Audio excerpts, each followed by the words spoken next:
Hello, happy Wednesday. So this week's topic is gender boxes, and I actually had an interesting experience the other day when I was applying for grad school. I was filling out my application form, and when it came to the gender box, there were actually 3 gender boxes that I could decide to check. I could either check male, female, or other. And I've actually never seen that on an application or any sort of form before. I've written surveys in the past, and when I've written my surveys, I've put a space for other. And it just makes sense because, while a lot of people don't put that box for other, well, there's really 2 reasons for that. One reason they wouldn't put an other box is because they don't consider the fact that maybe somebody doesn't identify as male or female. I mean, they're just so locked into the binary, and it's just not something that they can comprehend or that they've ever thought about. Or 2, a lot of people don't put an other box because they want to try and force their respondents to pick male or female to make their data richer when they're trying to categorize things later along gender lines.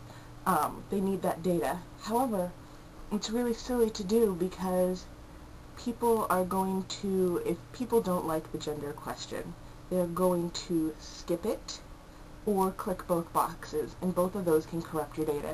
So really, in making an other box, at least you can know that somebody didn't accidentally skip your question and they chose the other for some reason. And if you're a good social scientist or a good whatever you are, you should be able to work around that data and try and come to some conclusions about that.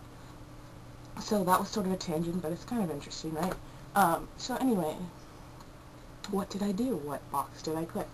And this kind of brings me to an issue that I have. And I think I talked about this a little bit with name change, but one of my biggest fears in life,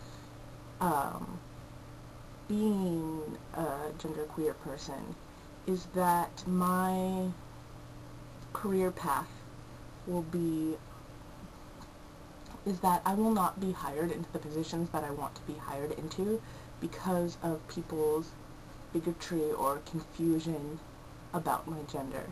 So, when applying, I checked the female box, and that didn't bother me. Because it's not something that I don't identify as, but it would have been fun for me to check the other box because I definitely do identify as both female and other. But I asked for responses last time on my name video, but I mean, how do you guys feel about that? I have this kind of scenario in my head that I think about fairly often when I'm thinking about going to job interviews, which is not something that I've had to do on the professional level before. So, you know, I dress up in the clothes that I would normally wear, so probably a button-down, slacks, nice shoes, jacket, you know, dress clothes, and I show up.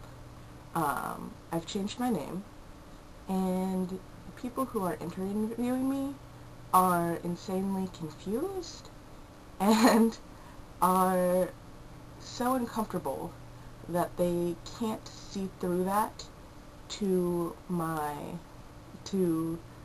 credentials. They can't see past that, and they feel that they would be uncomfortable working with me, and they don't hire me. And I don't think that that is a crazy fear. I mean, I think that makes a lot of sense, and it probably happens often. Therefore, I feel that I will always check the female box when filling out applications because it clears up any confusion that people might have. I don't mind people knowing that I was born female, and I don't mind people using female pronouns. That's fine to me. I don't love pronouns, but, you know.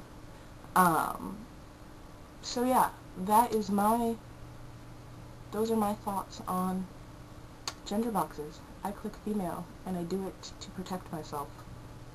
I would love to hear what you guys have to say about this, because this is not something that's set in stone for me, but it has been my behavior in the past.